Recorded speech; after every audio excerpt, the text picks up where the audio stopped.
सो session को resume करते हैं। हम बेसिकली टेस्टिंग नेसेसरी क्यों है इसके ऊपर बात कर रहे थे।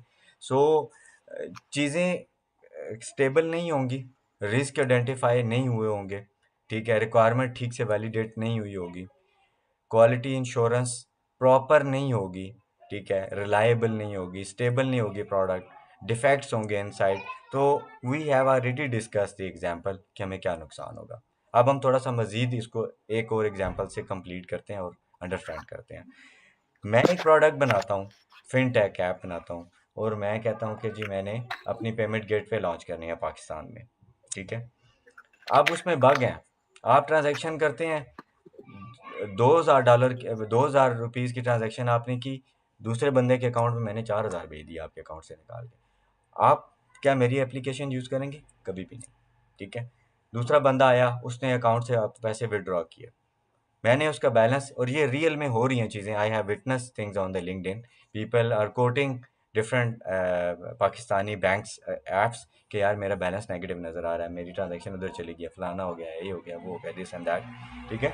Reason behind they have not tested well, और कोई वजह नहीं है, ठीक है। इजी पैसा हो गया, ठीक है, और बहुत सारी ऐप्स हैं जिनमें we can see the defaults, ठीक है, कि वो चलते चलते ख़राब हो जाती हैं, ठीक है।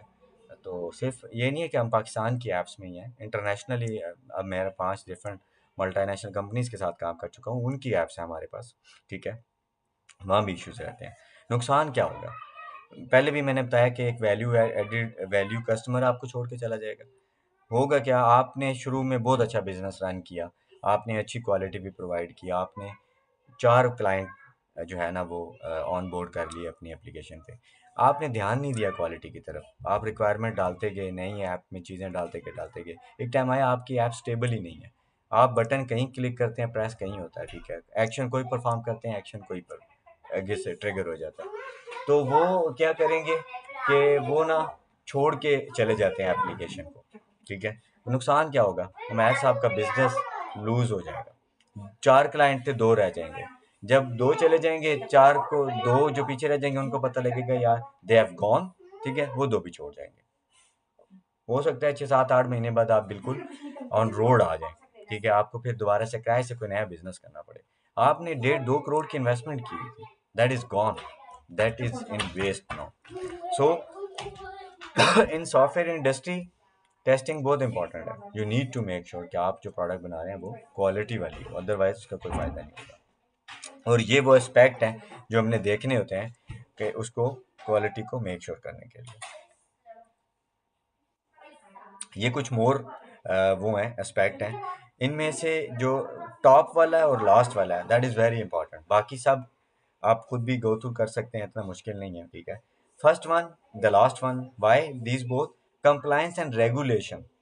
आप पाकिस्तान में बिजनेस लॉन्च करना चाहते हैं, आप लेट्स सपोज एक पेमेंट गेटवे इंट्रोड्यूस करना चाहते हैं, विदाउट स्टेट बैंक आप कर ही नहीं सकेंगे, ठीक है। तो you need to see these all principle, state wise rules and regulation with the regulatory body.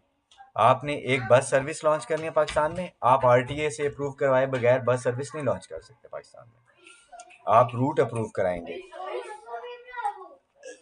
इसी तरह ही आप लाइसेंस बनवाना चाहते हैं, एक बॉडी है आपके पास, ठीक है, जो लाइसेंस ब्रांच है, उसके अलावा कोई भी पाकिस्तान में आपको लाइसेंस इशू करने की इजाज़त ही नहीं है किसी को। So these are the compliance and regulations. So software industry में भी ऐसा ही है, आप हेल्थ केयर में हैं तो हिपा की सर्टिफिकेशंस आपको रिक्वायर्ड हैं, कंप्लाइंस हैं, आप वो करेंगे, rules and regulation follow, otherwise आपको आप इस डोमेन में बिजनेस नहीं करने देंगे। Same goes for the last, regulatory and legal protection, ठीक है। आप एक बिजनेस करने जा रहे हैं जी, ठीक है, और उसमें आप कहते हैं कि जी हम यूजर्स की पैसे की जो है वो फ्लो, कैश इन और कैश आउट को टैकल करेंगे, ठीक है। आप उन्हें रेगुलेटरी अथॉरिटी तो देंगे ही देंगे, फिर आप कहेंगे कि जी अब हमें लीगल प्रोटेक्शन भी चाहिए। लीगल प्रोटेक्शन कैसे? पाकिस्तान में एक बैंक है, उसमें डकैती हो जाती है लेट्स सपोज, या किसी भी कंट्री में एक्स वाई जी में रॉबरी हो जाती है, आपको पता है कि स्टेट बैंक पाकिस्तान में इंश्योर्ड करता है उस बैंक को कि अगर इस तरह की कोई एपिसोड होगी तो they will manage there cash, their capital, ठीक है। तो इंश्योर्ड होते हैं। उसमें होता है क्या, बैंक भी कुछ परसेंटेज पे करता है स्टेट बैंक को, तभी स्टेट बैंक उनको ये सर्विसेज देता है ना। तो इसी तरह ये गिव एंड टेक होता है। So these all type of things inject the quality. अगर ये चीज़ें नहीं है तो आप क्वालिटी अचीव नहीं कर सकते, ठीक है। और ये सब ज़रूरी है करने के लिए। अगर आप नहीं करेंगे तो आप बिजनेस रन नहीं कर सकते। हेल्थ केयर में आप उस वक्त तक अपनी एप्लीकेशन लॉन्च नहीं कर सकते जब तक कि वो हिपा कंप्लायंस न करती हो। कब हिपा कंप्लायंस क्या करता है, यूजर की इंफॉर्मेशन को शेल्टर करता है अनऑथराइज पर्सन से, कोई और अनऑथराइज बंदा एक्सेस ना कर सके। So this is how testing is necessary and how we can achieve that. These are those things which we can help. These are those things which we can help and achieve the quality inside our application.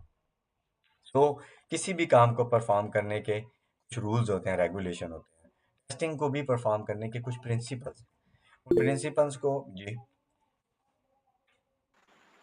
Sir मैंने कहा ये कितना मजीद हमने पढ़ना है, चूंकि अब जो है ना कैपेसिटी मेरी बंद हो। असल में मैं आज गाँव से हूँ, ओके, सुबह नो वरीज, सुबह अर्ली उठा हूँ सर। No worries. आज हम स्टॉप करते हैं इधर ही सेशन को। ओके उमर, ठीक है। सर इससे आगे सर अभी अभी काफी सारा रहता है, ठीक है। आज का अभी ठीक ओके, एक मिनट ठहरें, पहले we have to stop the slides. We will resume session from tomorrow इंशाल्लाह।